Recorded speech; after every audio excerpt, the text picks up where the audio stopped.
All right, I should have started recording here. I'm going to do this remote presentation for my Canadian audience, and I'm going to break it up into in pieces. This may end up being 2 to 3 hours, and I know that's a lot to sit through. And even for me, I'm definitely going to take some breaks. So I'm going to break this up into 3 or 4 portions, maybe 40, 45 minutes each, and but then I'll put it all together. But there'll be clear breaks in it so that after I post it to my YouTube site, people will be able to, watch it in portions.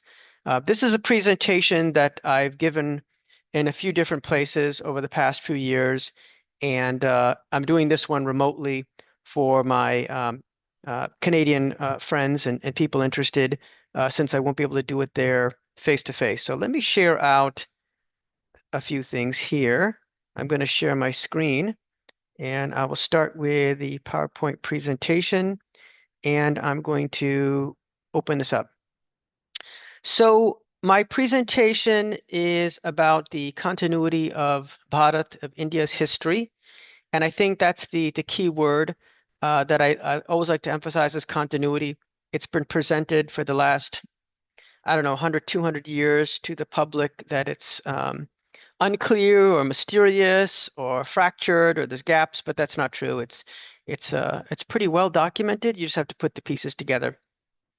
By the way, the image here on this cover slide of the PowerPoint is of two bulls fighting with each other and kind of one man in the middle holding them back or standing in front of them. That's a very beyond ancient, it's a prehistoric symbol. This is a carving in Ratnagiri in the western part of India, and it's as old as about 20,000 years old, this carving. Now, you'll also notice a small image in the lower right for Red Bull, the energy drink. Red Bull actually took this symbol, which is also very popular in Thailand, which is a Buddhist nation, which in the ancient period had a lot of influence from India. So you can see the continuity of this prehistoric iconography, this rock carving or glyph, and this was repeated throughout the Vedic period, and then now even in the modern period, you can see it repeated. So here we go again, continuity. A little bit about myself. I've been doing this since I was 18 years old, and run a number of websites, and you can see down below my YouTube site, etc. I got into this really out of curiosity. Sometimes people ask me, "Oh, is your family, very much into Hindu Dharma, or do they have a strong interest in history, or do I have any education in Indology or Indian history?" And the answer is no to all of them. It's simply curiosity. Just like you have a child who never stops asking why, who has just kind of a endlessly wants to know, that's the way I've always been, and thankfully, I've not grown out of it. So parallel with my work experience, I just recently retired, but I've worked about 40 years from age 18 to 58. I'm 58 now, and throughout that whole period, I've had a unending curiosity, and it continues to this day, and it's a good thing to have to drive all of us. I was born in London, England, at the top left there. So my father did a bachelor's and master's in civil engineering, and then did his PhD at the, I believe, University of London. I was then born there. I think the original plans were for him to do some postdoc work and then go back to India after getting the UK degree. But in the middle of all that, he had a job opportunity in the US and the greater New York area and changed plans. So in 1969, we came to the US. I'm probably one of the older people who is a second gen Indian American, and my kids, of course, are third gen.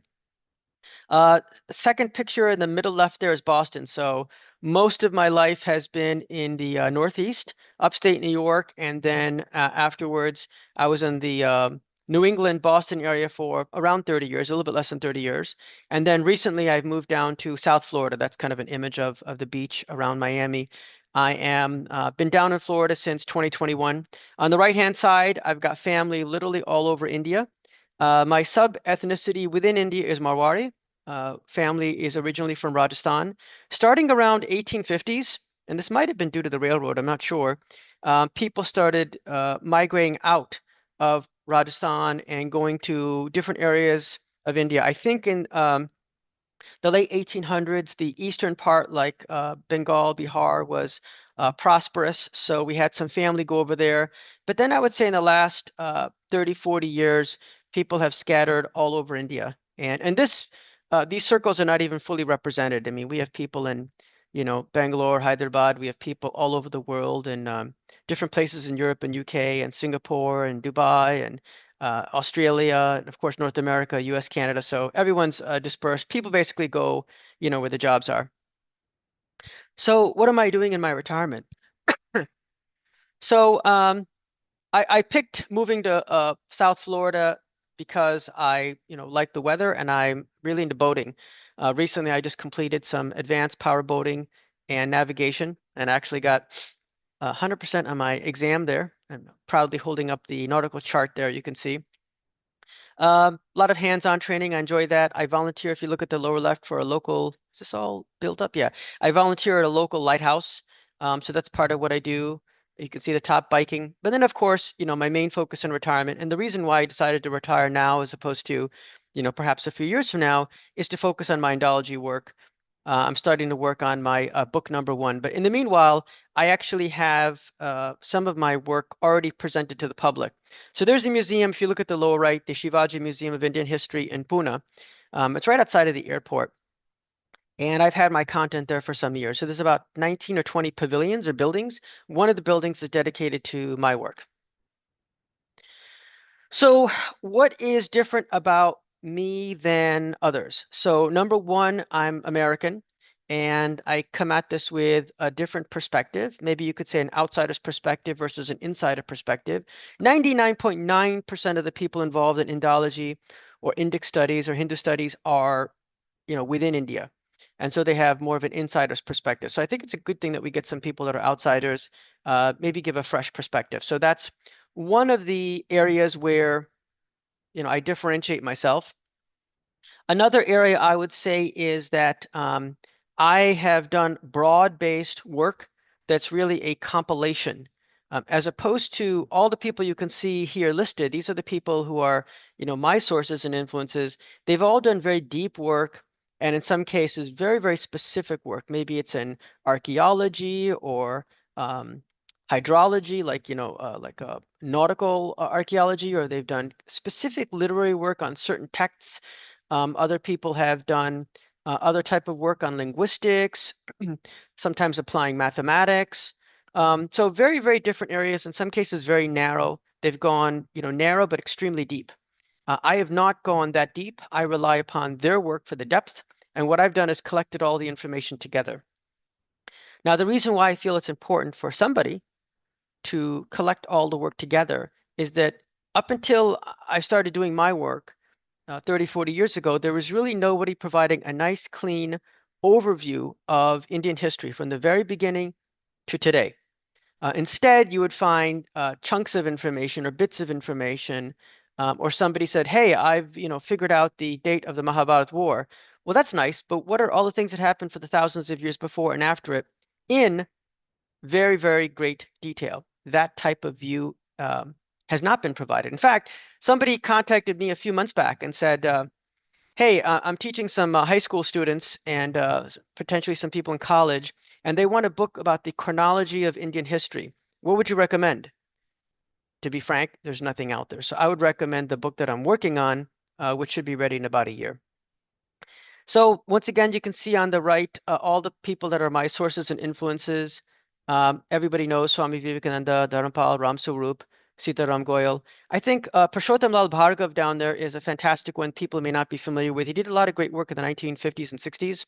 I almost had a chance to meet him about 20 years back or so. At that point, he was almost turning 93, and he passed away 2 weeks before I could meet him, which is really unfortunate. But he's done fantastic work, and he definitely put together a chronology based on the King's List, which people need to become more familiar with. B.B. Lal, S.R. Rao, these are people who have done great work with archaeology and hydrology. G.P. Singh, once again, sort of like Purushottam Lal Bhargav, and there's other people like Majumdar I haven't listed. There's many people who've done great work on kind of piecing together the chronology. Once again, these efforts, if you look at the King's List, is all about synchronizing the Puranic lists with the Vedic information. Srikant Talagiri has done fantastic work. He's a good friend of mine. He's done work related to linguistics. And based upon linguistics being able to determine that people from India left in the ancient period out of the Northwest and traveled. And as they traveled, they took with them culture and Sanskrit language. And that's how we can see the growth of all of the languages of Eastern Europe and Europe that are originally based upon Vedic Sanskrit, or you can call it like pre-Sanskrit, before classical, and that's the origin of all the Latin languages and everything you see over there in Europe. I'll get more into that later. Francois Gautier is the French, now Indian, who created the museum in Pune where I have my content. I'm going to talk a minute about him. He's an interesting fellow. So he's French. His family was very much involved in missionary work. His father was a missionary in India, and as we all kind of talk about or joke about, converting the lost pagans and heathens to Christianity. So going from, let's say, a what I like to call a disorganized dharma to an organized religion, not necessarily progress. But in any event, he was invited by his father to come join him. And being a young man at the time, this goes back, I think, to the 1970s. Instead of flying to India, he decided to take his motorcycle, and he literally rode his motorcycle from Paris all the way through Europe, Eastern Europe, Russia, Central Asia, over different mountain passes or whatever different roads there were, got into India and then drove all the way down to southern India where his father was. So he took his bike. I don't know if it took him like a year or something to get to India by motorcycle, but he did it, took his bike down and joined his father. And after a very short period of time, he woke up. He woke and he realized that uh, the whole Christian conversion thing was completely mistaken. He did a 180, basically converted to Hinduism. He became a Hindu. Eventually, he married an Indian woman, and they lived together. And they have a few different spots in India, one ashram and a few different locations. And he was originally creating a museum called the Hindu Holocaust Museum. Similar to the way Jews have Holocaust museums all over the world, he wanted to create a museum for Hindus because, our Holocaust, as you may or may not know, was much worse than the Jews. They had about 4 million or so killed out of the 6 million that Hitler killed during World War II or before and during World War II. But in the case of Hindus, it was a slaughter that lasted approximately 1,000 years. And the numbers vary, but people estimate it maybe between 80 and 100 million were killed. So he tried to build this museum and he put something together and he was attacked. Some goons or thugs or whatever you want to call it came in. They were sponsored by a local politician in South India called Stalin, the guy's name was, which shows the Marxist leanings. And they kind of ransacked the place. Luckily, nobody was hurt or killed, but they basically gave him a message that they will not tolerate anything that's pro-Hindu or pro-Dharmic or pro-Indic, which is ironic. They won't tolerate that within India. So he went online, he started complaining, and he was shocked and this and that. And a number of us online, like myself, because I was very early on the internet, I work in tech. So I got on the internet in 93, definitely 94. And I told him, I said, look, your idea is good. It definitely needs to be done. It definitely will be done. And there will become a day when there will be essentially Hindu Holocaust museums all over the planet, as much or more so than the Jews have done. But we have to be a little bit smart about it because the political climate is very negative, very toxic. So, what you really should do is just call them India History Museums, and then put the same content on the inside. And so that's essentially the origin of this. So I've been helping with the museum and donating. I, Goal is to make it much world class, beautiful kind of place. It's getting there, and then once we do that, replicate it and build a bunch of these all over India, and then eventually all over the world. So that's the work we're doing. Another French guy, Michel Danino, done some excellent work. He's got some good books out. Nicholas Kazanas.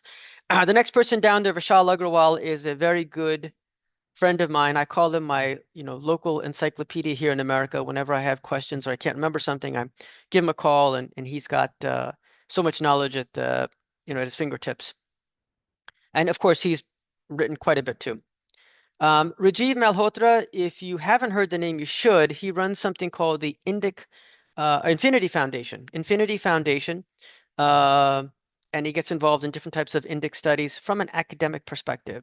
So he also was in tech, and he had I don't remember what it was, some IPO or something made him very wealthy, and he exited tech at a relatively young age. I think he was 47 or 48, and dedicated his life to Dharma, to Indic studies, focusing on the academic side. If people are not familiar with academia, it can be very, very corrupt and very lethargic. Like academia, I mean, it's ironic. Academia should be the place where people are interested in ideas and knowledge, but often they are the exact opposite. They want to control information and knowledge and stop it. And this is particularly the case for nations that are maybe a bit weak, like India, where because of colonialism, they were able to get a control of the history and define it.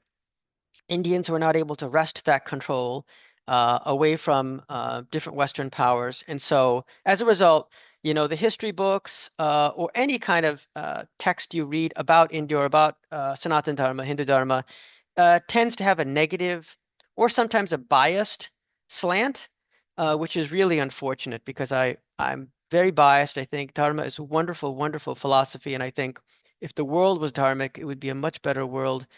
We wouldn't be having these interreligious wars because of the very close-mindedness and the dogma of it. I always say dharma, not dogma. But anyhow, Rajiv Malhotra has done fantastic work, still doing fantastic work. And his organization, based out of New Jersey, there does work globally. Yeah, he's involved in many conferences, so you should definitely take a look at him. He's published many books, all academic quality. Conrad Elst, another good friend of mine, he's based in Europe. He is uh, interesting person from Belgium, and he originally was attended a Catholic university there, started studying Buddhism.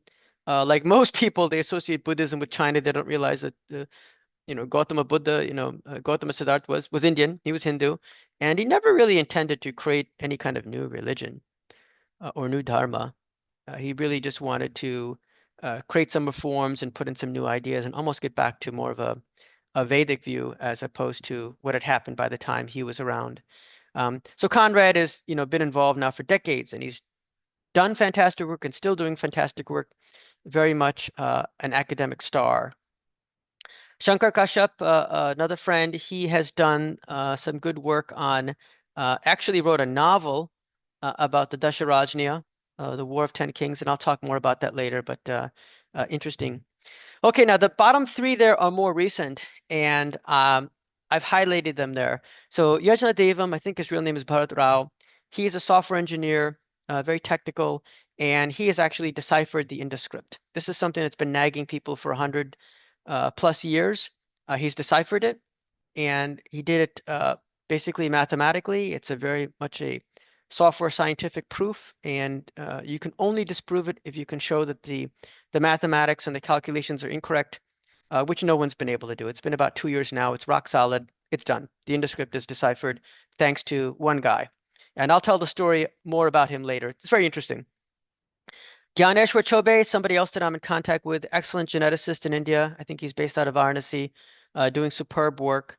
And I'm always trying to glean the wisdom out of that because there's so much details with genetics, but we have to make it simple for the common man so we can understand what's going on. And the last name on the list, Jijit Nadamuri Ravi, who is in ISRO. He's a space scientist, sort of like the NASA of India, and he has written a number of books. And he's really bringing some, I just can't even describe it, detailed analysis. In some cases, it's mathematical analysis to help us understand Indian history and culture. And the results are pretty amazing. So, a couple high level things people may have heard. If anybody has an interest in Indian history, you may have heard, hey, what's going on with this Aryan invasion that happened at 1500 BC? And did these people who came in create the caste system, which is described as a very much a racist system of white people, black people, and the intermixing created brown people? And of course, that ties into the two distinct races of India, the Northern Aryans and the Southern Dravidians. By the way, all of this is BS, but I just want to highlight this is what's presented and has been presented for at least 100 years. Is the word Hindu an exonym? actually truth to that one. Was the Islamic period peaceful and syncretic? Whew. Wow, we'll talk more about that one later. Was India actually invented by the British? Kind of funny to even say that. And of course, does India have a future? It's very difficult to predict the future. No one knows the future, but I have my wacky ideas, which I'll present at the very end. So I want to say one thing here. When we talk about ancient India and we talk about the civilization, too often they focus only on the northwestern side and talk about Indus Valley, which is an incorrect term. And sometimes we also say Harappan civilization, which is, leveraging the one city Harappa and naming the whole civilization. I also consider that to be an incorrect term. I think we should use the terminology that we ourselves have. In the Rig Veda, we call ourselves Saptasindhu. Saptasindhu, the land of seven rivers, the civilization of seven rivers. So the civilization that's there in the northwest, which was the primary one, which had an enormous population, we refer to it as Saptasindhu. That's the name. We should stick with it. We should use it. Now, on the eastern side of Bharat, we have also increasing evidence that there was another node or another point of light of Indian civilization in the Ganga River region. And so we can call that the second point of light. And that region possibly was even starting to become civilized before the Saptasindhu. Now, they didn't reach the same heights that the Saptasindhu did, perhaps because of the materials that they were working with or the nature of the land, but because it was very wet in the eastern side, it was a great place to grow food. And I think there's probably some early farming and early population growth in the Ganga River region. And we're finding more and more information of that. So you may not just find the large cities that you find in the Saptasindhu, but you'll find evidence of human habitation extremely early. The third point of light is southern India. Now, once again, it's kind of a false dichotomy to say that India is north and south. India's shaped sort of like a diamond, and there's north, south, east, west, and central. So the southern part also had ancient civilization, and anybody who studied it understands that it was actually not really separated from the north. There were people going back and forth, and ideas going back and forth from the beginning of time. So because there's not enough emphasis pointed on the southern side, let's zoom in on my star there around Tamil Nadu, and let's look at something. So there's digging going on right now at a ancient archaeological site called Kiladi, and they may have different pronunciation. You can see some images there of the work that's being done, and you can see some of the jewelry and artifacts and whatnot on the lower left side. And this goes back to, at this point, we think around 600 BC. It might be a tad earlier because, as anybody's done archaeological work knows, it's very slow and tedious. You don't want to destroy anything. And a lot of times the carbon dating of items comes not from the item itself, but it comes from the surrounding soil and carbon-based things which degrade and carbon 14 and other techniques that are available. So I suspect that as they dig lower and lower and lower, they may find layers that are less of a city and maybe villages that came together and go back in time. So it's possible they could go back even earlier in time. An interesting thing to see, though, if you look at the lower right and look at the carvings on that stone, that is Brahmi inscription. Okay, Brahmi inscription, which is one of the ancient forms of writing that people had in India. And this is a version of Brahmi they call Tamil Brahmi inscription. Now, I think it's interesting to note that Brahmi inscription is also what they used in the north. Slight variations in different regions, but it's the same, pretty much, Brahmi inscription. So if people say that South India is completely different than the North, that's BS. It's basically all Bharat, it's all India, and there's variations by geography. Yeah, things are separated by 1 or 2,000 miles. Naturally, there's going to be slight differences, but it's all India, it's all Bharat. Okay, so probably this is the last thing I will discuss before I take a break because I'm going on um, 30 to 45 minutes here. So first of all, if you look at the screen here, I want to talk about genetics. When people talk about India or ancient Indian history, there seems to be kind of a obsession with race, and and that gets into the the concepts of like racism and everything. But the important thing to understand is that race is something that's very scientific. So first of all, we're all humans, we're all Homo sapiens sapiens, so we're essentially one race. And then you could categorize subraces, right? Based upon where people evolved on planet Earth and in different climates. So there used to be a concept, and I don't know if people are still using this, but they had this concept 50 to 100 years ago that they had three main races. There was Negroid, Mongoloid, and Caucasoid. Negroid would be African, Negro. Caucasoid would be all those people who are Caucasian. And by the way, Indians are in that category. We have kind of those straight features and straight hair. And then Mongoloid would be what we used to call in the old days Oriental. Now I think they call it East Asian. Sometimes people in America will sloppily say Asian, but there's more people in South Asia than there are in East Asia. So they should say East Asian versus South Asian.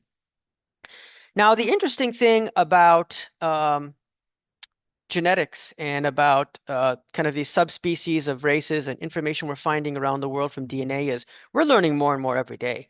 And so the picture we thought was pretty clear, let's say 10 years ago, but then we get information just a few years ago that just blew that out of the water. So the old theory was this, and it kind of made sense, and it's still not totally incorrect, but now there's nuances to it. The old theory was that humans evolved from apes in Africa. Okay, so there were, apes that were, little evolved apes, more evolved apes, more evolved apes. It became humanoid, and then you get Homo sapiens sapiens in Africa, and that happened by maybe 200,000 years ago. Then, for various reasons, people just started migrating. If you look back in the days when people were hunter-gatherers, they moved over quite a bit of territory. So people started migrating, and of course the ocean levels could have been much lower than where they are now. So where this ocean now may have been land, if you go back quite a long time. So the idea is that there was one or two waves of migration out of Africa that went through what is today the Middle East and went through India.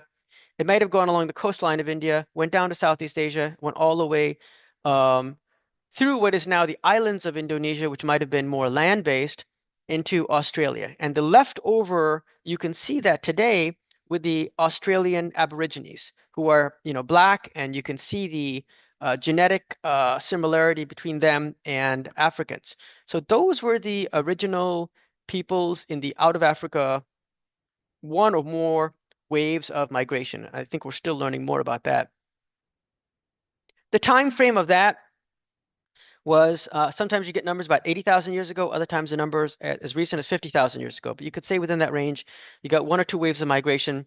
Everything, basically Southeast Asia, Australia, they all went through what is today India or Greater India, South Asia. So on this image here is what I'd call Greater India or South Asia. These areas which are highlighted here, by the way, are the area of, what was always culturally India, Bharat. So you can see how much territory India has lost in the last 1,000+ years. The civilization has essentially collapsed. Tibet, which was always very much associated with India, was taken over by China. Other nations were broken off on the right side, eastern side, Burma. Um, uh, and then Bhutan for Buddhism, and then other nations for Islam. Basically, people have been kind of vacating the Bharat civilization for over 1,000 years. So it's a sign of civilizational collapse. If things don't change, it looks like it will continue until eventually, Bharat will kind of be gone. It'll kind of reformulate as maybe, uh, I don't know, an Islamic nation with a Christian and Hindu and Buddhist minorities. Who knows? Basically, there's a need for some change. And I would say this change not just for India, but maybe for the world. We need to get a little more sophisticated as human beings. I think some of our spiritual systems or ideas might be thousands of years old, and here we are heading into the future where we're going to other planets and systems. Um, I feel there's a need for change, but that's a kind of a topic for another discussion. Getting back to genetics. So we thought that all we had was this African migration, but interestingly, a few years ago, somebody in India found archaeological evidence of stone tools, okay, stone tools in India, which date back to 385,000 years ago. Now, the interesting thing is that's before Homo sapiens sapiens. So that means that a humanoid, not fully human yet, a humanoid migration occurred out of Africa and was in India, and then started evolving from there within India. So, and we haven't seen that hardly anywhere in the world except maybe Southeast Asia, but they might have come from India too. So it's possible that Africa might be the cradle of evolution from ape to human, but the evolution where we became really human was actually India, or what I'll call ancient Bharat, which is really fascinating. So I think there are potentially more to this genetic equation about humans on Earth than we knew previously, and we're figuring that out. The other interesting thing about genetics is there were some theories that agriculture in India was an import, that people in Mesopotamia developed it first, and that people in India got the idea from them and started agriculture. But now we know that that's not true, that agriculture was developed independently at different places around the world. And in India, at least about 9,000 BC, so about 11,000 years ago, we find evidence of early farming. So it was indigenously developed, and of course, different regions have different climates, and people grew different type of crops. The other thing that's interesting from a genetic point of view is this theory of Aryan invasion, or sometimes it's called Aryan invasion theory, AIT. Sometimes they soften it to AMT, Aryan migration theory, AMT, has been kind of codified in history books, but now we know that it just absolutely never happened, and it's kind of a bit of an oddball theory. It originally occurred as a mistake, but then it became kind of a political tool. I think in the case of colonialism, when the Europeans were going around the world, they were able to pretty easily subjugate most nations because they were technologically superior. But in the case of India and China, they couldn't do that because there were just too many people. And also, the Indians and Chinese did have some pretty good technology. So, if you can't subvert somebody militarily completely, all you can do is kind of co-opt them. So you'd kind of bribe all the kings and the key leaders to work against their nation as instead of for nation. And then the other thing you could do is kind of culturally poison them. So get them to start feeling bad about who they are and their civilization, and get them to kind of start looking up to other civilizations, European civilizations. And that process obviously very slow. It took 100 plus years, but they were able to subdue India and China, and and I think that's how they were able to get some of these theories pushed a little bit more aggressively when otherwise they would have just kind of fallen apart for lack of evidence or actually counter evidence. And I'm going to talk much more in the presentation about AIT, uh, AMT, and then of course the what really happened, which they call OIT, out of India theory. Before I wrap up here, um, yeah, the last thing I want to mention, in terms of other invasions into India, if you talk to average Indian people, they will say, "Oh, India's been invaded so many times." Actually, no. No. I know it's going to be shocking to hear that, but no, absolutely not. No. People who have invaded many times would be, small nations in the Middle East, or, small nations in Europe. Those are the places that get invaded like every other year for, 1,000 years, many thousands of years. But a very big, powerful nation doesn't get invaded so easily. India also is geographically tremendously blessed, perhaps more so than any other place on earth. It's got huge mountains in the north, northwest, northeast, and then you're surrounded by the ocean at the bottom. It's hard for anybody to invade India, and really, nobody's been able to. If you look at the ancient period, maybe about 800 BC, there might have been some small incursion from the Syrians, and that kind of fizzled out and faded. There may have been some small invasions from the Persians about 500 BC, and that was able to grab a small bit of territory in the western side of India, what is today Afghanistan. But really, that's just kind of next door to Persia. What's on the map here is Iran. So not really an invasion. Alexander the Great gets a lot of attention among European circles, but essentially he failed, and he really didn't get very far either. And his troops basically gave up. Everybody mutinied. So you can't say that was much of an invasion, and that's like 300s BC. Then we get some Shakas and Kushanas. These are like East Asian or Oriental peoples coming down from Central Asia. That's between 100 CE and 400, between 100 BC and 400 CE. And once again, they came, they had moderate success, and then Indian forces pushed them back and wiped them out. So not really successful there either. Then we get 450 CE with the Hunan invasions. Once again, Orientals from Central Asia, and and that put some pressure on the Gupta Empire, but once again, they really didn't get too far. So you're looking here at an Indian history that starts, um, you know, 8,000 BC, so about 10,000 years of Indian history, and nobody's been able to really get any headway for the first 8,500 years of that. So it's, you could say 85% of the recorded history of India, nobody's had any luck. It's only the last 15% that people started had luck, and that's partly because the Indian civilization itself had started to, get weaker. So I know it's hard for Indian people to swallow that, but yeah, for most of history, India wasn't really invaded that much. People made little pinpricks. They weren't able to really mess with the civilization much because it was just too powerful, much too powerful. The headway really started with the Arab invasions at the very far west around 712 under Mahmud bin Qasim, capturing the province of Sindh. Obviously, it's called Sindh because the Sindhu River, which is kind of a English word Indus based on the Greek word. Um, that's really when the first, little successes occurred. And even then, it wouldn't have been much of success, but they had to keep trying and trying and trying and trying. And after 10, 20 tries, they started to grab more territory, and you still, you get some genuine implanting of Islam within Greater India, within Bharat. But think about it, 700s, 800s, 900 CE. Um, it's almost like at the 9,000 years of history mark, and today we're at like 10,000 years. That's when you finally get this. So once again, for most of Indian history, nobody's been able to do much more than pinpricks until the Arab invasions. And then you get Turkish invasions, and the Turks, once again, we think of the Turks as sort of white, sort of Caucasian, but actually they're a mixture of Caucasian and Oriental. And I think the original Turks from Central Asia, may have been Oriental or East Asian. And that was around 1000, a little after 1000, that started to gain some steam. And then after that, we get the Mongols from Mongolia. In India, it's pronounced Mughal, but once again, they're Orientals. Um, and that was 1200s, 1300s. And at that point, by the way, the Mongolians were so powerful, they were taking over the whole known world. They absolutely destroyed China. And they became the ruling class of China. Um, and then you have to fast forward another couple hundred years until you get the early Europeans. And then maybe 200 years after that, you get the British. The British are basically latecomers compared to other Europeans. So that's the history. Most of it, nobody's been able to really do too much. Now, the interesting thing is that India follows what we call a pizza model. And so the idea of a pizza model is you have the base of the pizza, and then you have tomato sauce and cheese and all kinds of toppings.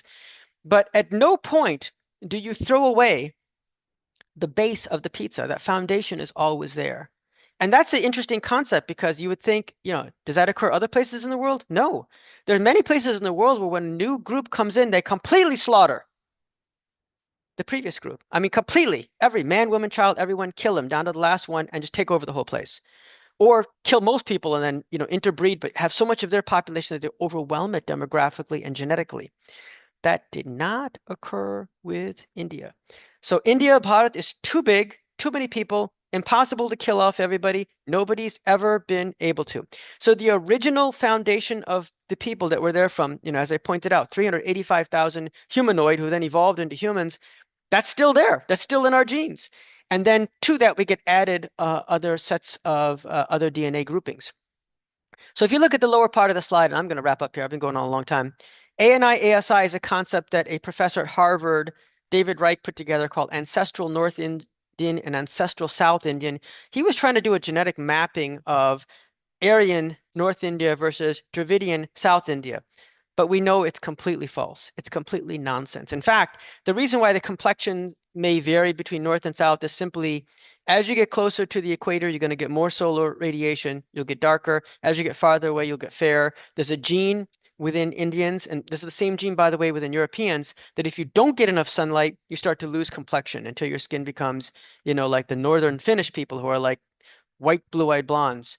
But basically, I know it's odd for people to hear, but we're essentially Caucasian, and really Caucasians evolved in India.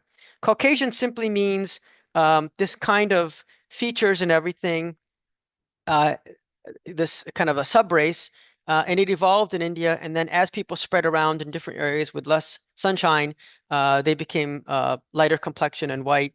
But it's all basically similar subrace, you could say, right? I wouldn't call somebody from southern Italy or southern Greece who might be tan or brown complexion versus somebody in Finland who's white, blue-eyed, blonde. I wouldn't call them two races just because one guy or woman is darker than the other. They're all European. They're all Caucasian. It's just sunlight over thousands of years. So maybe we should change the word Caucasian. Maybe that's really incorrect word, and we should say Indic subrace. But maybe that's really technically more correct. We need more genetic information, but I wouldn't be surprised if that's the direction things are going. The word Caucasian comes from Caucasus Mountains. It ties in with the whole false Aryan theory. Aryan is based on Arya, Indian word, which is India. I'll talk more about that later. The other thing I want to talk about, if you look at the words at the bottom, Adivasi, Mulnivasi, Vanvasi, tribal, all of these are kind of categories in India, what they call SCST or schedule caste, schedule tribe. Um, they're all Indian. And even somebody in India who is from Kashmir and white complexion with, blue eyes and maybe not blonde, but let's say brown hair, even that kind of person has some genetic component from that core of the pizza, which would be identical with the genetic component that these Adivasi, Mulnivasi, Vanvasi people have.